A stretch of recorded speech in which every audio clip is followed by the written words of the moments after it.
Sir, हमारे देश की राष्ट्रपति मैडम आदिवासी समाज को बिलोंग करते हैं, तो मेरे आदिवासी भाई बहन जो हमारे महाराष्ट्र से पूरे देश के और हमारी जो बोली भाषा है आदिवासियों की, उससे मैं मेरी प्रेसिडेंटल थैंकिंग स्पीच की शुरुआत करती हूँ।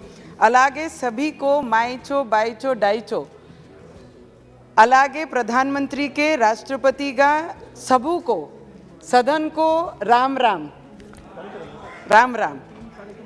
सर, जिस तरीके से हमारे प्रेसिडेंटल जो स्पीच हुई, पहली बार देश के एक आदिवासी क्षेत्र से आदिवासी महिला को इस पद पे लाकर, मैंने बहुत सारे लोगों का ये स्पीच सुना कि महिलाओं का आरक्षण बिल ये सदन में आना चाहिए।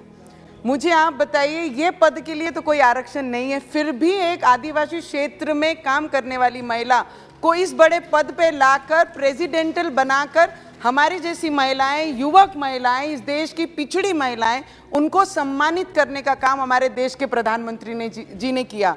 आरक्षण आना चाहिए, सभी महिलाएं, सभी पुरुष भाई हमारे साथ हैं कि आरक्षण इस सदन में आना चाहिए, उसका स्वागत करेंगे। पर उसके अलावा अगर इस सदन में आज अगर हम देखते हैं तो जितने सालों से ये सदन बना हुआ है, ये पहली बार मोदी जी की सरकार में हुआ है कि इतने बड़े संख्या में महिलाएं रिप्रेजेंट कर रही हैं हमारे देश के अलग अलग क्षेत्रों को। ये क्रेडिट जाता है बिना आरक्षण के।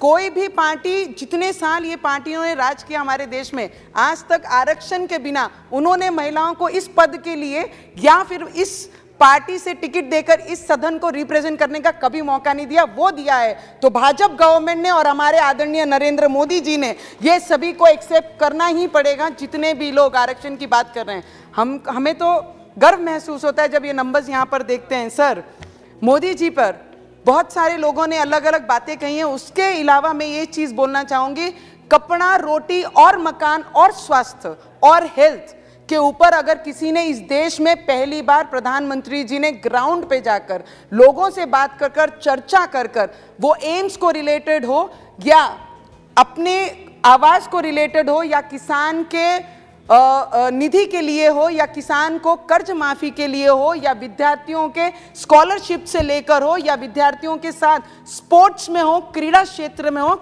हर क्षेत्र को अंडरलाइन करके इस देश के प्राइम मिनिस्टर जी ने, ये देश का हर व्यक्ति आगे बढ़ना चाहिए, ना कि पॉलिटिकल बैकग्राउंड को बिलोंग करने वाले लोगों को आगे बढ़ाने का काम उन्होंने नहीं। उन्होंने एक काम किया है, जो जरूरतमंद है, जिन्हें आवाज नहीं, उन्हें आवाज देने का काम किया है। किसानों को कर्ज माफी करके उन्हें आगे बढ़ाने का काम किया है। किसानों को वर्षाना जो 6,000 रुपया दिया, वो देकर उनको मदद करने का काम किया है। हेल्थ सेक्टर में और एम्स देकर, मेडिकल कॉलेजेस देकर, अब आने वाले समय में प्रेसिडेंटल स्पीच में जो नर्सिंग कॉलेजेस देकर आने वाले समय में सिस्टर ब्रदर्स को और उपलब्ध कराने के लिए, उनके लिए जो फैसिलिटी दी जा रही है, जॉब्स अपॉर्चुनिटीज बनाई जा रही हैं, उन्हें भी ध्यान रखना चाहिए। सभी ऑपोजिशन वाले जब भी बोलते हैं तो यही चीजें टारगेट करते हैं कि मोदी जी को किस पॉइंट पे पकड़ना है, किस पॉइंट पे नहीं बोलना है।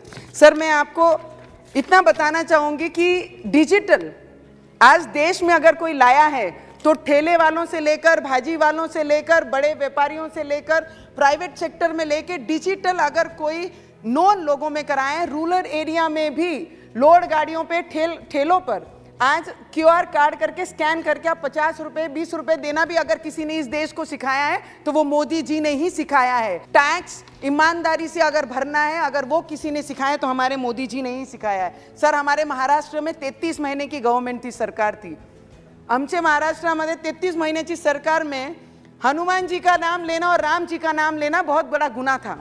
पर आज हमारे डिप्टी सीएम साहब, हमारे उप मुख्यमंत्री और मुख्यमंत्री शिंदे साहब की सरकार में जो राम का नाम लेगा, जो हनुमान का नाम लेगा, वो देशभक्त होगा, उनका सत्कार हमारे महाराष्ट्र में होता है। आज वो सरकार है। सर, प्रेसिडेंटल स्पीच में जेल का अनुभव है सर मुझे, 14 दिन का।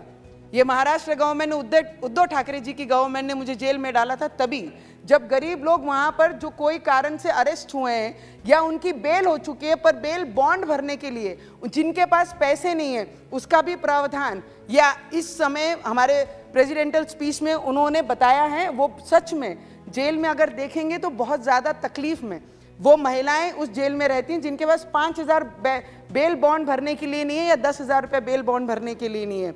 हमारे देश के प्रधानमंत्री जी का नारा है ना खाऊंगा ना खाने दूंगा। इस तरीके की सोच रखने वाले पहले प्रधानमंत्री हमारे देश को मिले हैं। सर, कई लोग भारत जोड़ो निकले थे।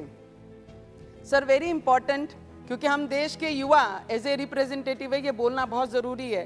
कई लोग भारत जोड़ने निकले थे। मुझे बताइए, भारत के इस देश के लोगों ने कभी भारत को टूटने दिया? कभी टूटने नहीं दिया। जो जोड़ने निकले थे ना, कोई चीज टूटी नहीं तो उसे जोड़ने कैसे निकल सकते हैं? ये पहला प्रश्न उनको मेरा है सदन के माध्यम से।